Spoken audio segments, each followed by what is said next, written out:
Ghazali decode நேயர்களுக்கு அன்பு வணக்கம். இன்னைக்கு ஆகஸ்ட் 21, 2026. ஜியோ பாலிட்டிக்ஸில் தினந்தோறும் புதுசாக நடந்துக்கிட்டு இருக்கு. இப்போ என்னென்னா, அமெரிக்கா என்ன நிலைமையில் இருக்குது, அதுக்கப்புறம் துருக்கி திடீர்னு பார்த்தா ஒரு மாதிரி ஹைலைட்டுக்கு வருது. அதுக்கப்புறம் சவுதி அரேபியாவோட ஏர்போர்ட் அண்டு மிகப்பெரிய ஆயில் ஃபீல்டு அதை மறுபடியும் ஹவுதீஸ் அடிச்சிருக்காங்க.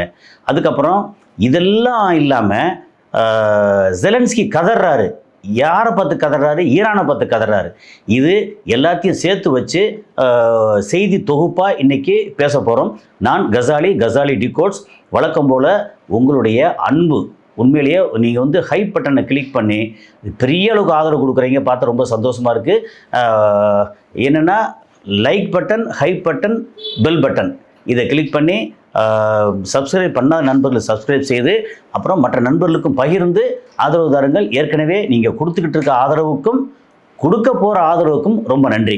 இப்போ என்னென்னா, நம்ம சொன்ன மாதிரி அங்கே ட்ரம்ப்புக்கு தாங்க முடியாத அளவுக்கு பயங்கரமான நெருக்கடி. என்ன நெருக்கடி? ரொம்ப சிம்பிளாக சொல்லப்போனால், இப்போ நம்ம தமிழ்நாட்டில் சொல்லணும் இல்லையா, 5.5 லட்சம் கோடி கடன் இருந்துச்சு, அதை 9 லட்சம் கோடி கடன் ஆக்குனாங்க. அதை இவங்க 13 லட்சம் கோடி கடன் ஆக்கிட்டாங்க. அப்புறம் நாங்கள் அதெல்லாம் சரி பண்ண போகிறோம். அதுக்கப்புறம் பார்த்தா இன்னும் ஒரு 20,000 கோடி கடன் வாங்கியிருக்கோம் 3 மாதத்தில். அப்போ எதுக்கே வாங்கினா அது வாங்குவோம். ஒரு மாதிரி போய்கிட்டு இருக்கா. கடன் வாங்குறது தப்பு இல்லை. எப்போவுமே ஒரு நாடோ மாநிலமோ எதுவுமே கடன் வாங்குறது தப்பு இல்லை. ஆனால் வாங்குகிற கடன் எதுக்காக செலவு பண்ணுறோம்?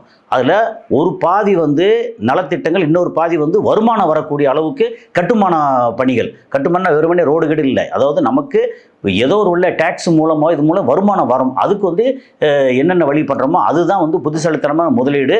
நாடாக இருந்தாலும் தனிப்பட்ட கம்பெனியாக இருந்தாலும் அல்லது வீடாக இருந்தாலும்.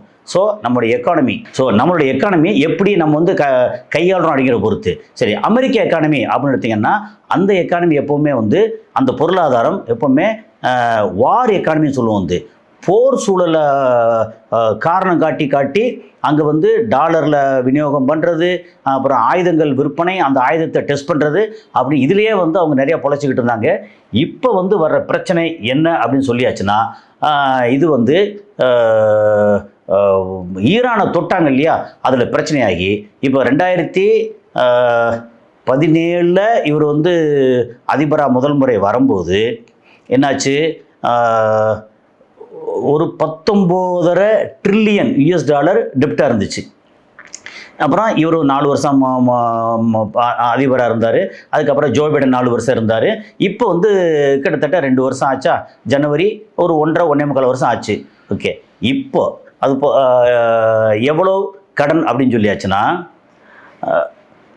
2 மடங்குக்கும் மேலே கடன் ஆயிடுச்சு. 40 ட்ரில்லியன். 4,000 லட்சம் கோடி சொல்லலாம், அல்லது இன்னும் கொஞ்சம் ப்ரிசைஸ்டாக நம்ம ரூபாய்க்கு சொல்லணும்னா ஒரு 3,800 லட்சம் கோடி. சாதாரண வெறும் லட்சம் கோடினா வெறும் லட்சம் கோடி இல்லை, 3,800 லட்சம் கோடி. அது என்ன சொல்கிறது? அப்போ எப்படியும் வருஷம் அவங்க கட்டக்கூடிய வட்டி இருக்குல்ல, அதுவே ஒரு 1.5 லட்சம் கோடி கட்டுற மாதிரி இருக்கும். முன்னாடி 1,10,000 கோடி வட்டி மட்டும் கட்டினாங்க. இப்போ கொஞ்சம் எக்ஸ்ட்ரா ஆக ஒரு 1.5 லட்சம் கோடி வட்டி கட்டணும். அந்த 1.5 லட்சம் கோடி வட்டிங்கிறது இந்தியாவோட ஒரு 2 வருஷம் ப்ளஸ் பட்ஜெட்டு. அந்த அளவுக்கு வட்டி மட்டும் கட்டணும். அதுக்கு வருமானம் வரணும்ல. அப்போ ஆயுத விற்பனை நடக்கணும். ஆயுத விற்பனை ரொம்ப பெருசாக இல்லை, இப்போ குறைஞ்சிருக்கு. அவங்களுக்கு சொந்தத்துக்கே தேவைப்படுது, தான் நாட்டை காக்கிறதுக்கு தேவைப்படுது, ப்ளஸ் வேறு நாட்டுக்கு சப்ளை பண்ண தேவைப்படுது. அப்புறம் ஏற்கனவே வாங்கின ஆர்டருக்கு கம்பெனிகளில் செய்ய சொல்லணும். அந்த செய்கிறதுக்கு இவங்க இன்டென்ட் போட்டால் மட்டும் பத்தாது, பணம் கொடுக்கணும் அப்படின்னு ஏகப்பட்ட பிரச்சனை இருக்குது. ஸோ இதில் அமெரிக்கா தள்ளாடிக்கிட்டு இருக்கு. 40 ட்ரில்லியன் US டாலர் கடனில் தள்ளாடிட்டு இருக்கு. அந்த நேரத்தில் என்ன சொல்கிறாங்க? ஈரான், உங்கள் டிடே உங்களை இன்னும் கழுத்தை பிடிச்சி எக்கனாமிக்கல் வைஸாக பொருளாதார ரீதியாக கழுத்தை பிடிச்சி நெரிச்சு உங்களை ஒரு வழி பண்ணி காணாக்கிடுவேன். இதோ சொன்ன மாதிரி பருத்தின்னு சொன்ன மாதிரி காணா பணம் ஆக்கிடுன்னு சொன்ன மாதிரி உங்களை நான் காணாக்கிடுவேன் அப்படின்னு சொல்லி த்ரெட்டன் பண்ணுறாரு. டிடே அப்படின்னு. டிடேங்கிறது எப்படின்னா, 1944 அது நடந்தது. D2 அப்புறம் D+3 அப்படின்னு அதெல்லாம் அது ஒரு டீட்டெயில் இருக்குது. அது தேவைப்படுறது இன்னும் டீட்டெயிலாக இதில் கூகுளில் தட்டி பார்த்தா உங்களுக்கே தெரியும். டிடே அப்படின்னு சொல்லியாச்சுன்னா, நான் 44 அது சொல்கிறாங்க. அதுக்கப்புறம் இப்போ நான் டிடே ஆகுனே நீ போயா டிடே ஆகுனா போயிட்டு போ அப்படின்றாங்க. ஸோ இது எல்லாத்தையும் சேர்த்து அப்புறம் ஒவ்வொரு இந்த செய்தி தொகுப்பில் கிடைச்ச தகவலை வச்சு ஒன்றொன்னா வந்து நான் இப்போது பார்த்து சொல்கிறேன். அதை வந்து சைடில் வந்து நான் பேசும்போது சைடில் வந்து எனக்கு கிடைச்ச தகவல் வந்து டிஸ்பிளே பண்ணுறோம். ஓகே, நம்பர் 1 வந்து என்ன, நம்ம மசூத் பெசஸ்கியான் அவர் என்ன சொல்கிறார் வந்து, ஈரான் என்ன சொல்ல, Iran dismisses Trump's economic D Day. Okay, US Iran war can sanction force Iran to bend. நீங்கள் வந்து என்ன பண்ண முடியும், நீங்கள் வந்து ஈரானை வந்து கழுத்தை பிடிச்சி நெரிச்சு அதை வந்து ஐயா சாமி அப்படின்னு கதற வைக்க முடியுமா அப்படின்னா வாய்ப்பு இல்லை அப்படின்னு தான் பெரும்பாலான ஆட்கள் சொல்கிறாங்க. ஏன்னா இப்போ சமீபத்தில் ஒரு 3 நாளைக்கு முன்னாடி துபாயை தாண்டி கடலுக்குள்ளே 2 மிசைல் விழுந்துன்னு சொன்னாங்க இல்லையா, அதை முதல்ல அனுப்பிச்சது ஈரான் அப்படின்னு சொல்லிட்டு, ஈரானோட இனிமேல் அண்ணன் தண்ணி புழக்கமே கிடையாதுன்னு சொல்லி நேற்று பேசணும், முந்தானு பேசணும். இனிமேல் நோ ட்ரேடு நோ டிரான்சாக்ஷன் அப்படின்னு. இப்போ ஈரானோட கிட்டத்தட்ட 30-35% எக்கானமி வந்து துபாயை சார்ந்து இருக்குது அப்படின்றத துபாய் திடீர்னு கட் பண்ணானே இங்கே ஈரான் வந்து கொலாப்ஸ் ஆகுமா அப்படின்னு ஒரு பேச்சு இருக்குது. கொலாப்ஸ் ஆகிறதுக்கு வாய்ப்பு கொஞ்சம் இருக்குது, ஆனால் ரொம்ப இல்லை. என்னென்னா ஈரான் வந்து ஸ்ட்ரகிள் ஆகும். என்னடா திடீர்னு பக்கத்தில் ரொம்ப கொடுத்துட்டு இருந்தவன், நமக்கு ரொம்ப இதாக இருந்தவன் இப்படி திடீர்னு வந்து நிறுத்திட்டானே அப்படின்னு. நிறுத்தின காரணம் வந்து இது ஈரான் வந்து இல்லைன்னு மறுத்துட்டாங்க. என்ன மறுத்தாலும் பரவாயில்ல, இது வந்து டோட்டலாகவே ஓகே அமெரிக்கா ஈரான் கழுத்து பிடிச்சி நெரிக்க விரும்புகிறான். அதாவது கண்டுக்காமல் வந்து துபாய் ஈரானுக்கு சப்போர்ட் பண்ணிட்டு இருக்கானா, அதை வந்து முதல்ல ஸ்டாப் பண்ணுன்னு சொல்லி ஸ்டாப் பண்ணிட்டாங்க இப்போதைக்கு. ஆனால் இன்னும் ஸ்டாப் பண்ணால் கூட இந்த ஷேடோ ஃப்ளீட்னு சொல்கிற மாதிரி தெரியாதனமாக போகிறது இருக்குல்ல, அது எப்படி பார்த்தாலும் அப்படி சல்லுன்னு கிளம்பி போயாச்சுன்னா அது பாட்டுக்கு போய்கிட்டே இருக்கும். ஆனால் முன்ன மாதிரி எக்கச்சக்கமாக ஒரு 20 பில்லியன் 30 பில்லியன் US டாலர் ரேஞ்சுக்கு வந்து இப்படி டிரான்சாக்ஷன் நடக்குதுன்னு வச்சுக்கலேன். அதில் மேபி ஒரு 5 பில்லியன் நடக்கலாம், 10 பில்லியன் நடக்கலாம் இருக்கும். ஆனால் வெளிப்படையாக நடக்க முடியாது அப்படிங்கிறது தான். அது போக இங்கேருந்து ஃப்ரீஸ் பண்ணி வச்சிருந்த பணத்தெல்லாம் கொடுத்துட்டாங்க. அதை வந்து அவங்க என்னத்தை செலவு பண்ணாலும் அவங்க வந்து ஆயுதம் வாங்குறதுக்கு இது செலவு பண்ணாங்க. அந்த பணத்தை பூரா பொதுமக்களுக்கு விநியோகம் பண்ண போகிறாங்களா, அப்படிலாம் இல்லை. எது எப்படி இருந்தாலும் ஈரான் வந்து முன்னாடியே கொஞ்சம் பெட்டராக இருக்குது அப்படிங்கிறது தான் சூழல். ஓகே, அப்போ ஈரானை பணி வைக்க முடியுமா அப்படின்னு சொல்லி சொன்னால் அதெல்லாம் முடியாது அப்படின்றாங்க வந்து. ஓகே, யூஎஸ் ஃபேஸஸ் $40 ட்ரில்லியன் டெப்ட் அஸ் ட்ரம்ப் வேஜஸ் எக்கனாமிக் வார். ஏன்னா இந்த 40 ட்ரில்லியன் இந்த வார் இருக்கிற இவர் வரும்போது என்னாச்சு, போன வருஷம் 2025 ஜனவரியில் 37 ட்ரில்லியன் US டாலர் கடன் இருந்துச்சு. இப்போ வந்து 3 ட்ரில்லியன் எக்ஸ்ட்ரா வந்திருக்கு இந்த 1.25 வருஷத்தில். அப்போ இந்த அளவுக்கு காரணம் என்ன, போர். இங்கேருந்து ஜெலன்ஸ்கி கொடுக்க திரும்ப ரிட்டர்ன் வராது, அப்புறம் இஸ்ரேலுக்கு கொடுக்க ரிட்டர்ன் வராது. அப்புறம் இங்கே பல நிலைகள் இருக்கு இல்லையா மிடில் ஈஸ்டில், அங்கேருந்து மாறி ஈரான் அடித்தாங்க. அப்புறம் கப்பல் போச்சு, கப்பல் அடி வாங்கினாங்க, கப்பல்லேருந்து அடித்தாங்க, எல்லாம் நடந்துச்சு. கூட்டி கழித்து பார்த்தோன்னா 3 ட்ரில்லியன் US டாலர் எக்ஸ்ட்ரா கடன் ஆயிருக்கு. இந்த கடன் எதனால, அந்த மக்களுக்கு வந்து சேவை செஞ்சு நலத்திட்டங்கள் வந்துச்சு, அப்படிலாம் ஒன்றும் கிடையாது. இருக்கிற நலத்திட்டங்களை கட் பண்ணாங்க. பால் ஊட்டுற தாய்மார்களுக்கு வந்து அந்த வெஜிடபிள்ஸாக இருக்கட்டும் அல்லது மில்க் பவுடராக இருக்கட்டும், இது எல்லாத்தையும் வந்து கூற கட் பண்ணாங்க. ஓகே, ஆனால் இவங்களுக்கு மட்டும் இங்கே மட்டும் மிலிட்ரிக்கு வந்து செலவு பண்ணி ஆகணுன்ற சூழல். அதனால் இப்போ என்ன, முன்னாடி நம்ம வந்து என்ன சொல்லிட்டு இருக்கோம், இந்த போர் வந்து அமெரிக்காவை எந்த அளவுக்கு கடனாளி ஆக்கியிருக்குன்னா கிட்டத்தட்ட 250 லட்சம் கோடி அப்படின்னு சொல்லிகிட்டே இருக்கோம். அவங்க என்ன சொன்னாங்க, 27 பில்லியன் 60 பில்லியன் 95 பில்லியன் அப்படின்னு சொல்லிட்டு இருந்தாங்கல்ல, அப்படி இல்லை. இது வந்து 2500 பில்லியன், சும்மா சாதாரணம் இல்லை. 2500 பில்லியன், ஒரு 1000 பில்லியன் ஆச்சு, ஒரு ட்ரில்லியன் ஆயிடுச்சு. அப்போ 2500 பில்லியன் வந்து லாஸு. அந்த லாஸ் தான் அவங்களுக்கு வந்து கடனாக வந்து நிற்குது. ஓகே, ஸோ இது வந்து ரொம்ப அமெரிக்கா ட்ரவுன்ஸ் இன் $40 ட்ரில்லியன் டெப்ட்டு. ட்ரவுன், அதாவது சோழி முடியுது, ஒரு மாதிரி முடியுது. அதுக்கப்புறம் வந்து IRGC அவங்க என்ன பண்ணுறாங்க, சவுதிக்கு வான் பண்ணுறாங்க, சவுதி நீ வந்து ஓவராக ஆட்டம் போட்டுட்டு நமக்கு எதிராக இதெல்லாம் பண்ணிகிட்டு இருக்க. ஓகே, உன்னை நான் கவனிக்க வேண்டியதில்லை, என்னோட ஆள் இருக்கானே ஹவுத்தியஸு, அவன் கவனிச்சுக்குவான், உன்னை உண்டுலேன்னு பண்ணுவான் அப்படின்னு சொல்லி IRGC chilling warning to MBS, Houthis will bury you, உன்னை வந்து புதைச்சிருவான் அப்படின்னு சொல்லி இது MBSனா முகமது பின் சல்மான், சவுதியோட டிஃபெக்டோ ரூலர், இளவரசர் பட் டிஃபெக்டோ ரூலர், அவரை Saudi on red alert, Iran warns MBS you can't contain Houthis உன்னால் கட்டுப்படுத்த முடியாது அப்படின்னு சொல்லி பயங்கரமாக வார்னிங் கொடுத்துருக்காங்க. அந்த கொடுத்த வார்னிங்க்கு ஏற்ற மாதிரி அடிச்சிருக்காங்க அடி. நஜ்ரான் ஏர்போர்ட், நஜ்ரானில் வந்து ஆயில் ஃபீல்டு, அப்புறம் மிகப்பெரிய ஏர்போர்ட்டு, அப்புறம் இருக்கிற மிகப்பெரிய ஆயில் ஃபீல்டு அந்த இது ஆரம்கோ, அதெல்லாம் போட்டு அடிச்சிருக்கோம். இப்போ கடந்த ஒரு 2 நாளாக ஹவுத்திஸ் பயங்கரமாக அடிச்சிருக்காங்க. இதுக்கு முன்னாடி ஹவுத்திஸ் அடித்தாங்கன்னா அடித்தாங்க. அதான் அடித்தாங்க அடித்தாங்க அடித்தாங்க அடிக்கிறாங்க, இன்னும் அடிப்பாங்க அப்படின்ற அளவுக்கு ஹவுத்திஸை ஒன்றுமே பண்ண முடியாது, ரொம்ப ஸ்ட்ராங்காக இருக்காங்க. இப்போ வந்து MBS வந்து முகமது பின் சல்மான் என்ன பண்ண தெரியாமல் அப்படியே ஆடி போய் கிடக்கிறாரு அப்படிங்கிறது தான் இப்போதைக்கு நிலைமை. அதுக்கப்புறம் வந்து ஈரான் வந்து என்ன சொல்லியிருக்கு, அந்த மொத்த ரீஜனில் இருந்தும் foreigners must leave now, Iran's huge Mid East warning.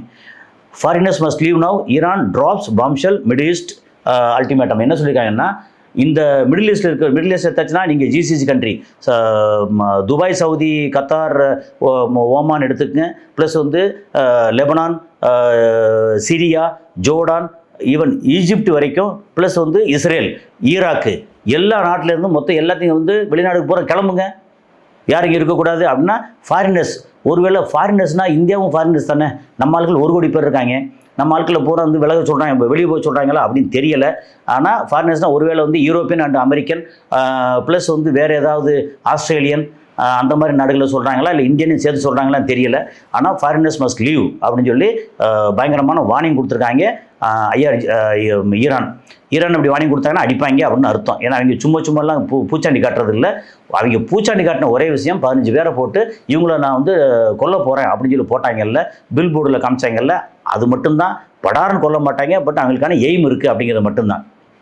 சரி, இப்போது இன்னொன்று நமக்கு வந்து E3 சென்ட்ரி அவார்ட்ஸு. இப்போ E3 சென்ட்ரின்னு ஒன்று முன்னாடி சவுதியோட சுல்தான் ஏர்பேஸில் அந்த E3ங்கிறது என்ன அப்படின்னா, அது மிகப்பெரிய அளவுக்கு அந்த ஃப்ளைட்டில் மேலே வந்து பெரிய தட்டு மாதிரி இருக்கும். ஓகே, கீழே பார்த்தீங்கன்னா ஆட்கள் பெருசாக போகிறது இல்லை, பயணம் பண்ணுறது இல்லை. அதில் வந்து ஃபுல் அண்ட் ஃபுல் அந்த ஏரியாவோட அந்த ரீஜனோட மொத்த டேட்டாவும் A to Z complete data வந்து எடுக்கும். அது எடுத்து அங்கே அனுப்பிச்சிச்சு அப்படின்னா அங்கே உட்காந்த இடத்துல இருந்து ஈரானில் வந்து இன்ச்சு பை இன்ச்சாக என்னங்கிறது கம்ப்ளீட்டாக தெரியும். அந்த மாதிரி டேட்டா எடுக்கக்கூடிய flight E3 அவாக்ஸ். Okay, E3 sentry அப்படின்னு சொல்லி அது இப்போ என்ன தகவல் வந்திருக்கு, ஏற்கனவே ஒரு E3 அவாக்ஸ் வந்து அங்கே சுல்தான் ஏர்பேஸில் வச்சு அடித்தாங்க, சொல்லி முடித்தாங்க. ஓகே, இப்போ வந்து ஹர்மோஸுக்கு மேலே பறக்கும்போது அடிச்சுட்டதா தகவல் வருது. எப்படின்னா US military aircraft goes dark over Hormuz. Goes டார்க்னா அதோட கம்யூனிகேஷனில் ஒன்றும் இல்லை, சோழி முடிஞ்சுன்னு அர்த்தம். Goes dark. Iran's big air kill America's E3 Sentry vanishes over Hormuz. வேனிஷஸ்னால் சோழி முடிஞ்சுன்னு அர்த்தம். அப்போ அங்கே அது பறந்து வரும்போது அதையும் வந்து தாக்கி சோழி முடிச்சிட்டாங்களா அப்படிங்கிறத. ஏன்னா அது பறந்து வரும்போது ஈரானுக்கு எப்படியும் ரஷ்யா அண்டு சைனாலாம் தகவல் கொடுத்துருப்பாங்க, சோழி முடிச்சா அர்த்தம். அந்த ஃப்ளைட்டு பார்த்தீங்கன்னா பெரிய ஃப்ளைட்டு, அதில் பின்பகுதி பார்த்தீங்கன்னா டோட்டலாகவே எலக்ட்ரானிக் எக்யூப்மெண்ட்டாக கம்ப்ளீட்டாக இருக்கும். அப்புறம் அதுக்கு ரிசீவ் பண்ணுறதுக்கு எல்லாத்தையும் பார்த்தீங்கன்னா அதுக்கு மேலே அந்த பேக் சைடில் மேலே வந்து ஒரு பெரிய தட்டு மாதிரி இருக்கும். ஸோ இது வந்து ரொம்ப ஃபேமஸ்ஸு இந்த ஃப்ளைட்டு. அது 2வது ஃப்ளைட் இழந்ததுக்கான ஒரு ஃப்ளைட்டே வந்து எத்தனையோ பில்லியன் சொன்னாங்க. ஓகே, அது கரெக்டாக எனக்கு தெரியலை, பட் சும்மா ஒரு அசம்ஷனில் வந்து ஒரு 300-400 பில்லியன் ரேஞ்சுக்கு, பில்லியனா உள்ள 100-300 பில்லியன் ரேஞ்சுக்கு சொன்னாங்க. அது ரேட் என்னங்கிறத கொஞ்சம் அடுத்து வந்து பார்த்து சொல்கிறேன். ஓகே, அடுத்து என்னென்னா அங்கே என்ன சொல்கிறாங்க, அமெரிக்காவில் வந்து என்ன சொல்கிறாங்க, Iran ruined our economy, Trump's own betrays him. எப்படின்னா our economy sucks, Ron DeSantis betrays boss Trump. ஏன்னா ட்ரம்ப்போட கீழே இருக்கிற ஆட்கள் இருக்காங்கல்ல, அங்கே வந்து ட்ரம்ப் சொல்லியிருக்காங்க என்னென்னா, ஐயோ ஈரான் வந்து நம்மளுடைய எக்கானமியை, நம்ம பொருளாதாரத்தை பூரா வந்து அழிச்சு ஒழிச்சிட்டாங்க, ரூயின் பண்ணிட்டாங்க, ஒரு மாதிரி ஆக்கிட்டாங்க, அதனால் இதெல்லாம் வந்து புரோஜனம் இல்லையா, ரொம்ப பயங்கரமாக இருக்கே அப்படின்னு சொல்லி சொல்லியிருக்கேன். சொந்த ஆளே வந்து சூனிய வச்ச மாதிரி பேசியிருக்காங்க அப்படிங்கிறது தான் இப்போ வந்து முக்கியமான தகவல். ஏன்னா 40 ட்ரில்லியன் கடன் ஆகி போச்சுனாலே தெரிஞ்சு போச்சுல்ல, அது சொல்லிக்கிறேன். அதுக்கப்புறம் இப்போ என்னென்னா, நம்ம என்ன சொல்லியிருந்தோம், இந்த USS ஆப்ரஹாம் லிங்கன் வந்து 60 பேர் வந்து குதித்து தற்கொலை பண்ணிட்டாங்க. அதில் ஒருத்தனை வந்து என்ன பண்ணாங்க, ஹெலிகாப்டர்லேருந்து காப்பாற்றினதாக சொன்னாங்க. ஓகே, இப்போ என்ன ஆச்சுன்னா 60 பேர்லாம் ஒன்றும் இல்லை, ஒருத்தனை குதிச்சான் காப்பாற்றிட்டு அதுக்கு திரும்பி போகுதுன்னு சொன்னாங்கல்ல. இப்போ புதுசாக சொல்லியிருக்காங்க 9 suicides on ship replacing Lincoln. Okay, Iran mocks Hegseth. அப்போ பீட் ஹெக்ஸத்தை பற்றி என்ன சொல்கிறாங்க, அவங்க வந்து Iran in Ghana breaking after 265 days of mouldy showers malnutrition starvation அப்படின்னா பசி பஞ்சம் வறுமையில் ஸ்டார்வேஷன், அப்புறம் broken toilet and no soap, கையை கழுவுறதுக்கு குளிக்கிறதுக்கு சோப் இல்லை, டாய்லெட் இல்லை, மால் நியூட்ரிஷன், சாப்பாடு வந்து சரியாக இல்லை. மால் நியூட்ரிஷன் என்ன, ஒரு என்ன சொல்லுது, புரோட்டீன் ஒழுங்காக, கார்போஹைட்ரேட் இல்லாமல், இது இல்லாமல் ஒழுங்காக இல்லாத சாப்பாடு. அது போக the USS Abraham Lincoln is finally being emancipated, okay, by the USS George Washington, whose sailors preferred sleeping in their cars and its crew suffered 9 suicides. The American dream now at sea. அப்போ என்ன, எல்லாத்தையும் கிளம்பி போகிறாங்க, 9 பேர் செத்துட்டாங்கன்னு சொல்லி தற்கொலை பண்ணிட்டாங்கன்னு இப்போ வந்து சொல்லியிருக்காங்க. நம்ம கொஞ்சம் கொஞ்சமாக சொல்லுவாங்க, ஆமாம் இது கொஞ்சம் இது கொஞ்சம் கொஞ்சம், கடைசியில் வந்து ஒரு 70-80 பேர், இப்போ 9 பேர் சூசைடு பண்ணியிருக்காங்கன்னு ஒரு தகவல் வந்திருக்குன்னா உண்மையில் 90 பேர் சூசைடு பண்ணியிருப்பாங்கன்னு அர்த்தம். என்ன அப்படி தான் பேசுவாங்க. அடுத்து வந்து ஏற்கனவே சொன்னதான், Houthis bomb MBS oil hub after killing Saudi troops. ஏற்கனவே சவுதி ட்ரூப்ஸ் வந்து முதல்ல ஒரு 37 பேர் சொன்னோம், அதுக்கப்புறம் ஒரு 10 பேர் பக்கம் இப்போ சமீபத்தில் அந்த பார்டரில் அங்கே அடித்து கொன்னதா, ஷூட் பண்ணி கொன்னதா சொல்லியிருக்கோம். இதெல்லாம் சேர்ந்து அங்கே ஏற்கனவே ட்ரூப்ஸ் வந்து சவுதி ட்ரூப்ஸ் எப்படின்னா வறுமையில் இருந்தவங்க இல்லை, நல்லா இருந்தவங்க. அப்போ அந்த ட்ரூப்ஸ் வந்து வேகமாக அடிக்கணும்ல, முடியாது. ஆனால் இங்கே ஹவுதிஸ் இருக்காங்கல்ல, அவங்களுக்கு வந்து வறுமையில் இருக்கிறவங்க, வீரமாக தீரமாக இருக்கிற மண்ணின் மைந்தர்கள். அங்கே அது சவுதி வந்து மண்ணின் மைந்தர்கள் இல்லையா அப்படின்னா, உண்மையான மண்ணின் மைந்தர்கள் வீரம் உள்ளவங்கெல்லாம் வந்து வறுமையில் ஒரு 30%, ஒரு 60-70 லட்சம் பேர் வந்து வெளியில் உள்ளுக்குள்ளே இருக்காங்க.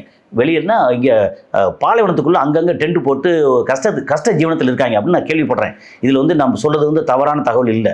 சவுதியில் வந்து கிட்டத்தட்ட 60-70 லட்சம் சொந்த நாட்டுக்காரங்க, சொந்த மண்ணின் மைந்தர்கள் வந்து வறுமையில் இருக்காங்க. அதை பற்றி இன்னும் பெருசாக கண்டுக்கல, ஓகே. ஆனால் இங்கே வந்து இதில் சவுதி அரேபியாவோட மிலிட்ரியாக இருக்காங்கல்ல, அவங்கள வந்து எப்படி பார்த்தாலும் ஹவுதிஸை கம்பேர் பண்ண அவங்க வந்து பலம் என்ன, வீரம் தீரம் அப்படி இருக்குமான்னு தெரியாது. அதை அடித்து கொண்டிருக்காங்க. முடிச்சதுக்கப்புறம் இப்போ பார்த்தா ஏர்போர்ட் அடிச்சிருக்காங்க.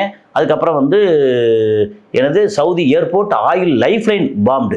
ஆயில் லைஃப் லைன் பாம்டை சோழி முடிச்சுன்னு அர்த்தம்.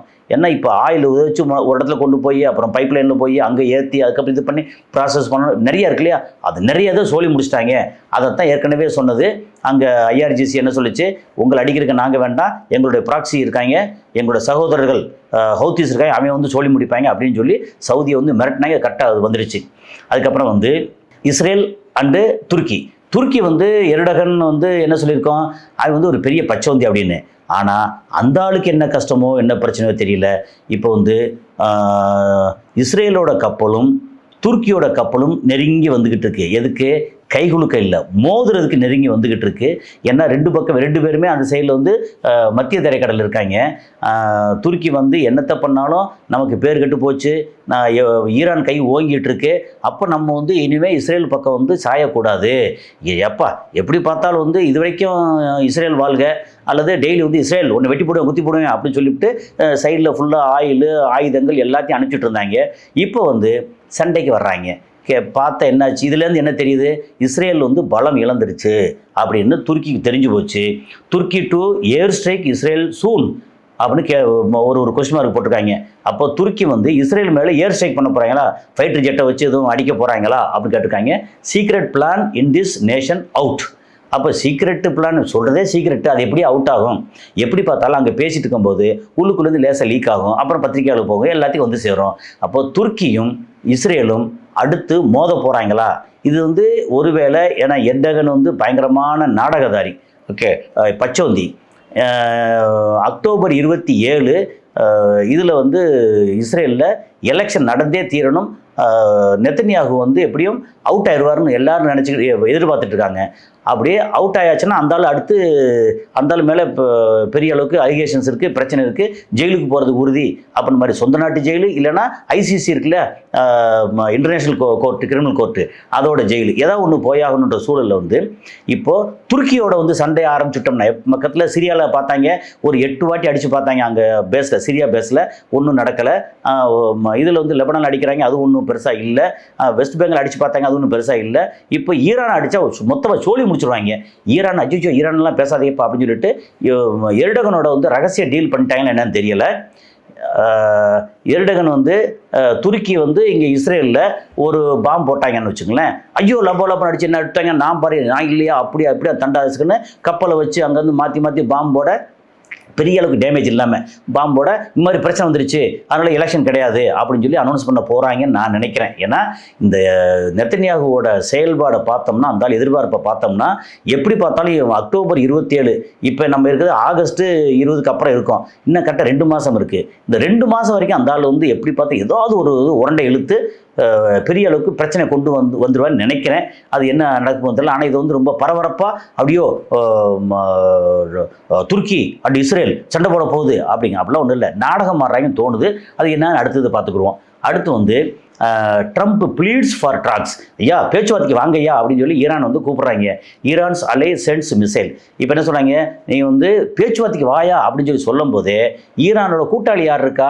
ஒரு பக்கம் சைனா, இன்னொரு பக்கம் ரஷ்யா, அடுத்து பார்த்தோன்னா வடகொரியா. வடகொரியா என்ன பண்ணிட்டாங்க, 10 மிசைலை வந்து கிளப்புறாங்க, எது ட்ரையல் பண்ணுறாங்க. அப்படி பண்ண உடனே அந்த பக்கம் அமெரிக்கா வந்து ட்ரில் பண்ணுவாங்கல்ல, கடலுக்குள்ளே எங்கே வச்சு பயங்கர ட்ரில் பண்ணுவாங்கல்ல, அந்த ட்ரில்லை வந்து தள்ளி போட்டிருக்கதா சொல்கிறாங்க. அடுத்ததில் பார்ப்போமே. அதுக்கப்புறம் அது வந்து என்ன பண்ணியிருக்காங்க, as Trump panics over KIMS 57 nukes, North Korea sends new threat. As a Trump fears Kim 57 nuclear weapon, North Korea sends இது என்ன சொன்னாங்கன்னா, ட்ரம்ப் கட்ஸ் மிலிட்ரி ட்ரில். அங்கே வந்து மிலிட்ரி ட்ரில் வந்து சவுத் கொரியா பக்கம் அந்த ஒரு ரேஞ்சில் வேண்டாம். North Korea fires 10 missiles, 10 missile வந்து ICBM இன்டர்கான்டினென்டல் பேலிஸ்டிக் மிசைல் அடித்தாங்கல்ல. I will meet Kim, North Korea fires 10 ballistic missiles after Trump இது சொன்னதுக்கப்புறம். இப்போ என்ன போச்சு, நார்த் கொரியா இல்லை நான் வந்து கிம் ஜாங் உன் இருக்கார் இல்லையா, அவரு நம்ம நண்பர் தான், நான் வந்து அவரை வந்து சந்தித்து பேசிக்கிறேன். ஈரான்கிட்ட வந்து ஒழுங்காக பேச்சுவார்த்தைக்கு வர்றியா, இல்லை D-Day மாதிரி உன்னை கழுத்து பிடிச்சி நெரிக்கணுமா அப்படின்னு இங்கே 10 மிசைல் போகுது. ஐயோ இல்லை நான் இங்கே ட்ரில்லெல்லாம் பண்ண வரல. ஏன்னா சவுத் கொரியா அமெரிக்கா எல்லாம் சேர்ந்து அங்கே ட்ரில் பண்ணுவாங்க. அப்பப்போ வந்து தரைப்படை அல்லது கப்பற்படை அல்லது வான்படை அப்படின்னு ட்ரில் நடத்துவாங்க. இப்போ அங்கே ட்ரில் நடத்துறதுக்கு ஏற்பாடு பண்ணும்போது இந்த 10 பாலிஸ்டிக் மிசைலை வந்து ஃபயர் பண்ண உடனே இல்லை இங்கே ட்ரில்லெல்லாம் வேண்டாம் அப்படின்னு க்ளோஸ் பண்ணிட்டாங்க. இப்போ ஈரான் இருக்கு இல்லையா, அந்த ஈரானை வந்து அடுத்து என்ன செய்ய போகிறாங்கன்னா, ஈரான் வந்து இப்போதைக்கு முக்கியமான ஒரு இடமா இருக்குது அப்படிங்கிறதான். அதுக்கப்புறம் இங்கே வந்து இப்போ என்ன பண்ணியிருக்காங்கன்னா, ஒரு ஆள் யார் மொசாடு இருக்காங்கல்ல, அவங்க வந்து உளவாளி உள்ளே பிடிச்சிருக்காங்க. ஒரு யங்ஸ்டர் பிடிச்சிட்டு அவங்க வந்து கருணையே கிடையாது, போடு தூக்கில் போடு, கழுத்து நெறி, சோழி முடி அப்படின்னு தான். No mercy to traitors, Iran executes another enemy agent, அவ்வளோதான். வந்து சோழி முடிச்சிட்டாங்க. அது வந்து இது வந்திருக்கு, அதை போட்டுருவோம். Iran eliminates Israeli Mossad operative in big crackdown agent, அது வந்து சோழி முடிச்சிருக்காங்க அப்படிங்கிறதான். அதுக்கப்புறம் வந்து நம்ம ஜெலன்ஸ்கி வந்து கதறாரு. இங்கே வந்து அடிக்கிறது யார், ரஷ்யா அடிக்கிறதுன்னு பார்த்தா ஈரான் அடிச்சிட்டு இருக்காங்க. ஏன்னா கேட்டால் இதெல்லாம் ஈரானோட முக்கியமான பாகங்களாக இருக்குது, ஈரானோட இதாக இருக்குது, ஆயுதங்களாக இருக்குது அப்படின்னு கதறாரு. ஈரான் ஃபைட்டிங் ரஷ்யாஸ் வார் அப்படி ஒரு கேள்வி. ரஷ்யாவோட போரை வந்து ஈரானா சண்டை போடுது, ரஷ்யா சார்பாக ஈரானா சண்டை போடுது அப்படின்ற அளவுக்கு யுக்ரைன்ஸ் பாம் ஷெல் ரிவீல். ஏன்னா அங்கே போட்டுக்க பாம் எல்லாம் வந்து ஈரானோட பாமாக இருக்குது. ஒரு பக்கம் என்ன சொல்கிறாங்க, ட்ரோனு இந்த ஆயுதங்கள் எல்லாம் ரஷ்யாவிலேருந்து ஈரானுக்கு வருதுன்றாங்க. ஆனால் கடைசியில் பார்த்தா ஈரான் வந்து ரஷ்யாவுக்கு போயிட்டு அங்கே வந்து யுக்ரைனை போட்டு அடிச்சுக்கிட்டு இருக்காங்க. Iran's super weapon bounce Ukraine, சோழி முடிச்சாங்க ரொம்ப மோசமாக. Zelensky aid Christ. ஸோ இந்த மாதிரி ஒரு இஷ்யூ பிரச்சனை போய்கிட்டு இருக்கு. அதுக்கப்புறம் வந்து economic terrorism, Iran blast new US வார் டாக்டிக். நீ வந்து இன்னும் சாங்ஷன் பண்ணு, என்ன பண்ணிக்க, என்ன ஒன்றும் செய்ய முடியாது அப்படின்னு சொல்லி பயங்கரமாக வந்து வார்னிங் கொடுத்து பேசியிருக்கிறாரு அப்படிங்கிறது முக்கியமான செய்தி. ஸோ D-Day பற்றி டீட்டெயில் வந்து என்னென்னா, economic D-Day against Iran threatening what he described as the most crushing economic operative ever taken to completely isolate the country amid an ongoing war. The escalation follows a 6 months military conflict that began in February 2026 with the diplomatic peace talks currently deadlocked. நீ வந்து போர் நிறுத்த ஒப்பந்தம் agreement இதெல்லாம் வந்து முடிஞ்சு போச்சு இல்லை, இதுக்கப்புறம் வந்து பயங்கரமாக கழுத்தை நெரிக்கிற அளவுக்கு நாங்கள் வந்து எக்கனாமிக் சாங்ஷன் பண்ண போகிறோம், பண்ணிட்டு போயா, அதெல்லாம் ஒன்றும் நடக்காது அப்படின்னு மாதிரி எல்லாம் சொல்லியிருக்காங்க அப்படிங்கிறது. சரி, இப்போ கடைசியாக வந்து ஒரு செய்தியை வந்து நம்ம சொல்லி இதை முடிப்போம். சொல்ல என்னென்னா, சவுதி அரேபியாவில் வந்து உணவுப் பொருட்களோட விலை வந்து எக்கச்சக்கமாக ஏறி இருக்குது. காரணம், இந்த பக்கம் ஹர்மோஸ் வழியும் வர முடியல, பாபல் மந்தி போலியும் வர முடியல. அதிகபட்சமான இப்போதைக்கு வந்து ஓமான் இருக்கு இல்லையா, அதுதான் கொளிக்குது. கப்பல் வந்து நிறைய வந்து வெளியில் கடலில் அங்கங்கே ஓமானில் வந்து 3 4 2 சின்ன போட்டு 2 பெரிய போட்டு இருக்குது அங்கே சோகாரு அப்புறம் சலாலா அந்த மாதிரி இன்னும் 2 இடத்துல போட்டிருக்கு கேள்விப்படுறேன். ஓகே, அங்கே வந்து அங்கது போட்டில் அங்கே கப்பல்லேருந்து இப்போ ஹார்பரில் வந்து இறக்கிட்டு அதுலேருந்து உள்ள யுஏஇ, சவுதி அரேபியா, கத்தார், ஓமன்லாம் அங்கிட்டு போகுது. அங்கே தான் எல்லாம் போகுதுன்றாங்க. அதுக்கு வந்து என்ன இப்போ யுஏஇக்கு பார்த்தா இன்னும் கஷ்டம். இதுக்கு முன்னாடி 30 எக்கச்சக்கமான அந்த நாட்டுக்கு தேவைப்படுற ஒரு 40 to 50% வெஜிடபிள்ஸ் அண்ட் ஃப்ரூட்ஸ் எல்லாமே வந்து ஈரானுக்கு வந்துச்சு. இப்போ அதை கட் பண்ணியிருக்காங்க. தெரியாதான் வரலாம், பட் எவ்வளோ வரும்னு தெரியாது. ஸோ இப்போ வந்து ஒரு லிஸ்ட்டு வந்திருக்கு. இப்போது ரைஸு ஓகே, ஒரு கிலோ வந்து நம்ம ரூபாய்க்கு 115 ரூபா, 100 ரூபா இருந்தது. அப்புறம் toor dal, urad dal, sunflower oil, onion, tomato, milk, sugar இதெல்லாம் என்ன ஆச்சு அப்படின்னா எல்லாம் 15% ஏறி இருக்குது, 21% ஏறி இருக்குது, 24% ஏறி இருக்குது, 13% ஏறி இருக்குது. டொமேட்டோ, ஆனியன் இருக்குல்ல, அது மட்டும் 33% ரேட் ஏறி இருக்குது. அதுக்கப்புறம் சுகர், மில்க் இதெல்லாம் பார்த்தா 10%, 17, 18% அப்படின்னு எல்லாம் ஏறி இருக்கு. ஆனால் அங்கே வாங்கிட்டு இருந்த சம்பளம் மட்டும் ஏறவே இல்லை. அப்போ வாங்கின அதே சம்பளம், அதுக்கப்புறம் இது எல்லாமே வந்து ஆவரேஜாக பார்த்து 25% ஏறிட்டுன்னு வச்சுக்கலேன். அப்போ என்ன நடக்கும்? அங்கே வந்து செலவு பண்ணிவிட்டு வாழ்கிறதுக்கு செலவு பண்ணிவிட்டு மிச்சம் பிடிச்சி ஊருக்கு அனுப்பும்ல, அது இனிமேல் ரொம்ப கஷ்டம் அப்படின்னு சொல்கிறாங்க. அந்த இதையும் டேபிள் இருக்கு இல்லையா, அந்த டேபிளையும் வந்து உங்களுக்கு இது வந்திருக்கு, அதை வந்து நான் போடுறேன். ஸோ என்ன நடக்குதுல்ல, உண்மையில் சொல்லப்போனால் ஒரு மாதிரி வந்து அஜிடேஷனில் போயிட்டு இந்த பக்கம் ஹவுதி, அந்த பக்கம் ஈரான் வந்து ஈரான் மேலே எண்ணத்தை நீ கழுத்து நெறி பரவாயில்ல நான் பார்த்துக்கிறேன் அப்படின்றாங்க. பெரிய அளவுக்கு வந்து அஜிடேஷன் வந்துக்கிட்டே இருக்குது. என்ன பண்ண போகிறாங்க? அமெரிக்கா வந்து பெருசாக யோசிச்சுட்டு இருக்காங்க. அப்புறம் இஸ்ரேல் வந்து இப்போ அவனுடைய பிரச்சனை என்னென்னா, ஈரானை அடித்து நம்ம பெரிய அளவான அப்படிலாம் கிடையாது. அவன் நெதன்யாவோட ஒரே பிரச்சனை வந்து வரக்கூடிய எலெக்ஷன்லேருந்து தப்பிக்கணும். ஈரான் அடித்தா மொத்த இஸ்ரேலையும் சோழி முடிச்சிருவாங்க, அது தெரிஞ்சு போச்சு. அப்போ ஈரானை தொடக்கூடாது, மற்ற வேண்டியாவது உரண்டை இழுத்து இதுலேருந்து தப்பிக்கணும் அப்படின்னு நினச்சிக்கிட்டு இருக்காங்க. அது என்ன நடக்க போன்னு அடுத்த காலம் சந்திப்போம். நன்றி.